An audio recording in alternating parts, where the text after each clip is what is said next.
Estética de la pandemia. Con la pandemia SARS-CoV-2, ni duda cabe, estamos viviendo lo que Clément Rosset consideró la lógica de lo peor, así como aquello que José Luis Pardo enuncia como la estética de lo peor.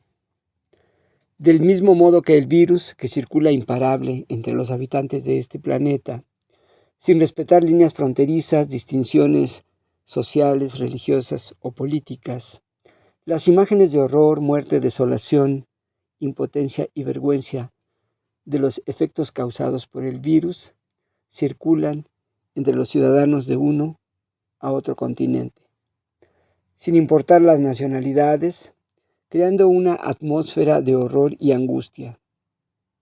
La percepción de tal horror no es gratuita. Tiene como base, al día de hoy, casi 245 millones de infectados y más de 4.984.000 víctimas mortales. Los daños causados en la dimensión económica y psicológica, amén de muchas más, son semejantes. Como lo vengo haciendo desde el inicio de la pandemia, voy a analizar la relación entre la estética y la pandemia, con el fin de comprender la forma en que las obras de arte advertían de algunos aspectos de la realidad que hoy vivimos. Esto puede entenderse como la cualidad profética del arte. Para ello voy a mostrar dos obras. La primera, de la artista Marina Abramovic, y la segunda, de César Martínez.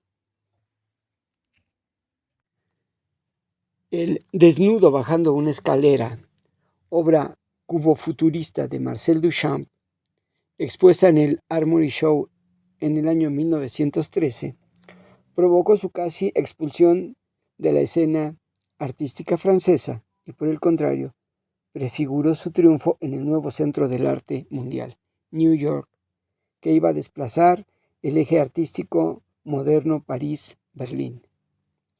Algo semejante ocurre con Desnudo con un esqueleto, de la artista Marina Abramovic del año 2002. Me refiero exclusivamente a su naturaleza performática, es decir, a su cualidad de predecir el futuro, que no de producirlo, sino de presentarlo por adelantado. Algo que tienen algunas obras de arte, es decir, su naturaleza profética. A simple golpe de mirada, el cuerpo femenino tendido parece la víctima de un accidente ominoso. Reina allí una atmósfera semejante a las exhibidas por Alfred Kubin en sus dibujos de principios del siglo XX, que eran una profecía de los horrores que acompañarían a los dos más grandes guerras que iba a conocer la humanidad en menos de 50 años, la Primera y la Segunda Guerra Mundial. En aquellas obras de la temprana modernidad, entendemos, se manifiesta una cualidad profética o performática, como quiera entenderse. El esqueleto, de una blancura resplandeciente, de modo inexplicable, le ha caído encima a una mujer. Es muy probable que tal accidente le haya hecho perder la vida.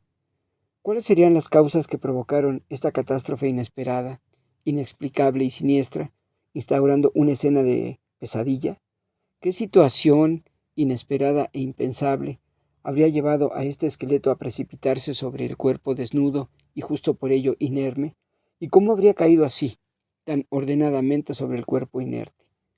Frente a esta obra, lo primero en surgir, después de un irrefrenable estremecimiento, son las dudas.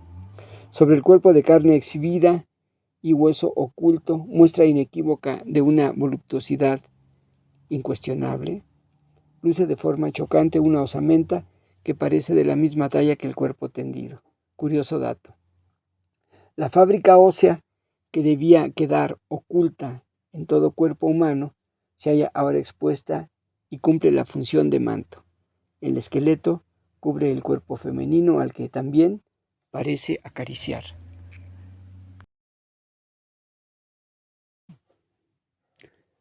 Sin embargo, más allá de la primera impresión que nos ha dejado la escena y nos ha llevado a sospechar de un accidente de consecuencias siniestras, el cuerpo tendido allí no corresponde a un cadáver.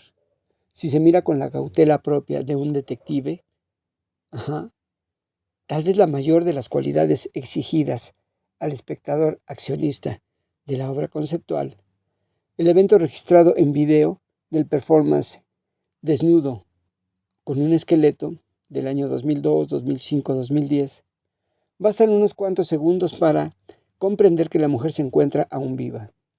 El signo más evidente de ello es la sosegada respiración que desencadena un movimiento suave y rítmico que nace en el área del vientre y se extiende hacia los senos y el pubis.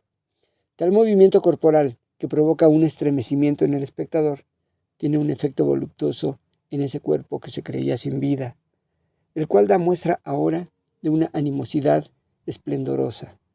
Es la potencia de la vida contra la muerte, simbolizada por la osamenta. La potencia de la respiración, algo que resulta insignificante en el día a día y que por ello suele pasarse por alto, cobra en esta obra un gran sentido. La simple práctica de la respiración, que va de la mano de la voluptuosidad, se manifiesta como una lucha contra la muerte. Entonces, aquello que parecía una obra sobre la muerte resulta, a fin de cuentas, una poderosa manifestación a favor de la vida. Se lucha contra la muerte. Quien logra respirar puede vencer a la muerte, parece susurrar la obra. Muy a tono con la declaración de Marcel Duchamp, quien le decía a Pierre Cavant que no era un artista, sino un respirateur. No soy un artista, afirmaba el padre del arte conceptual. Soy un respirador. Un respirador. Respirar no solo es mantenerse con vida, sino que esto, el respirar, es la obra, como afirmaba también Joseph Beuys, quien colocó como insignia del inicio de su actividad artística, es decir, como la primera de sus obras, su acta de nacimiento, el momento en que respiraba fuera del cuerpo materno. Una obra como esta, de Abramovic, nos pone de sopetón frente al más grande problema de salud del siglo XXI, la pandemia de SARS-CoV-2. La lucha contra la muerte, la lucha por la vida, nos ha enseñado este virus, pasa por algo tan insignificante y automático como el respirar, algo que antes de la pandemia practicábamos sin brindarle ninguna importancia. Pero todo cambió de pronto. La flema o algo como tierra en la garganta en un inicio, de un instante a otro o de un día para otro, luego grava, luego al fin, roca que impedirá el ingreso y la salida del aire. Eso parece ser el inicio. El infectado de COVID, y tenemos que aclarar que hoy día su número alcanza casi 245 millones a nivel mundial, y el de enfermos supera los 4 millones. El infectado se hallará entonces atrapado en la caverna que es su propio cuerpo, sin conseguir que entre ni salga de allí el aire, ni suspiro ni palabra. Primero la flema, luego los trombos, la roca invisible e inasible, así como sus incontables réplicas virales, obstaculizarán el flujo de los humores orgánicos hasta privar al cuerpo de la más mínima oportunidad de la vida. Invisible al ojo humano, lo que da pie a una aterradora imaginación. El germen desconocido e incomprensible destruye todo aquello que corresponde al horizonte de la orgullosa visualidad humana, empezando por el cuerpo y el espacio que lo rodea, en una espiral al parecer infinita que va de lo orgánico a lo simbólico. La economía, la ciencia, la política, todo sucumbe o ha parecido hacerlo ante este huésped maldito, esta especie de alien. El horror que fue prefigurado tantas veces a partir de la película Alien de Ridley Scott del año 1979 ha abandonado por fin la pantalla de forma siniestra para asentarse en el mundo real. Volvamos a la obra de Abramovic. Desde el ángulo permitido por el encuadre del video se aprecia el rotundo y sensual cuerpo de la mujer, casi de perfil, recostado con un esqueleto encima. Este parece colocado con gran cuidado sobre el cuerpo carnal. Lo que se ve aquí no ha ocurrido fortuitamente, es decir, que no se trata de un accidente. Más bien, parece que la mujer ha montado esto con ayuda de alguien más, de modo que no está muerta ni sola. Por más siniestra que parezca la escena, no lo es, o sí lo es, pero en otro sentido del pensado inicialmente. Entonces, comprendemos que no se trata de una catástrofe. Aquí la artista ha buscado otra cosa. Extendido sobre el cuerpo de carne, cubriéndolo de la cabeza a los pies, la osamenta se halla puntualmente ordenada sobre las extremidades, piernas, brazos y cabeza, de modo tan cuidadoso que es posible apreciar la forma en que la mano derecha de la mujer sostiene con un evidente gesto de atención y cuidado, casi de cariño, podríamos decir, los huesos de la mano esquelética. Este acercamiento delata una familiaridad que en un principio nos parecía fuera de todo lugar. El esqueleto duplica la postura de la mujer sin enfrentarse a ella. Pareciera una proyección ósea del cuerpo tendido, obedeciendo en cierto modo a la estética futurista. Una proyección laminar, si se trata de entender la disposición formal de los cuerpos. Esta obra es una metáfora del intubado en un hospital COVID, sujeto a una camilla, inerme y casi muerto, a no ser por el apéndice del respirador artificial. El infectado se halla a merced de la muerte. Cada inhalación y cada exhalación tortuosa y violenta lo sitúa entre una y otra. Pensemos en esos pabellones gigantescos, cubiertos casi en su totalidad de camillas, esos hospitales improvisados o reconvertidos, en los que un ejército de personal clínico, médicos, enfermeras y asistentes participan en una lucha cuyas bajas resultan angustiosas, las cuales se ven reflejadas en los enfermos, no solamente en ellos, sino en el mismo personal médico, en los que la peligrosidad contagiosa del virus demuestra que en ciertos momentos todo el equipo de protección resulta insuficiente. Vayamos a la obra de otro artista que exhibe también una estética de la pandemia relacionada con la respiración. Las obras, y más puntualmente los cuerpos de Entre irse y quedarse, el imperdurablemente presente del año 2003, nos cuestionan desafiantes con un discurso que nos perturba, sobre todo a la distancia, porque el artista presentaba con 17 años de anticipación la dolorosa y convulsa realidad que íbamos a vivir con la pandemia de SARS-CoV-2. Como si se tratase de golpes de pincel, los de aire, etéreos, rítmicos, suaves, van dando forma a la materia informe hasta conseguir ponerla de pie. Todo acontece de modo irregular, a pesar de la regularidad del proceso dinámico formal, marcado por el desequilibrio y la excitación. Así ocurre en las instalaciones clínicas, llamadas hospitales COVID en México.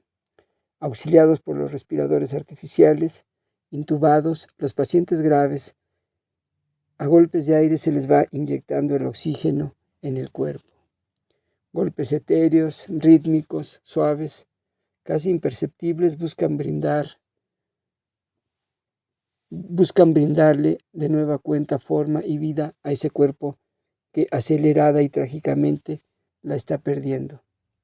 Esa lucha en cámara lenta del cuerpo que parece sin vida, situado en la camilla, acontece bajo la mirada esperanzada del personal médico, protegido con trajes de seguridad, guantes, mascarillas y caretas, para evitar el contagio del virus que se halla en el cuerpo agonizante del infectado. Tal como ocurre en el decir, con el silencio, que al salir de nuestro interior va adquiriendo forma de palabra, César Martínez construye sus esculturas a golpes de aire. Todo hablar es un ejercicio de respiración, inhalación y exhalación, rítmica y melodiosa.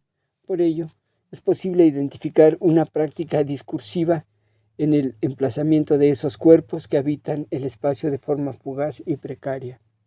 Frente a ellos, el espectador es testigo de algo que, a pesar de ser dicho con una firmeza incuestionable, debido a una retórica corporal totalmente codificada, resulta de una cualidad indescifrable. Yo padecí COVID, soy un sobreviviente de la terrible enfermedad.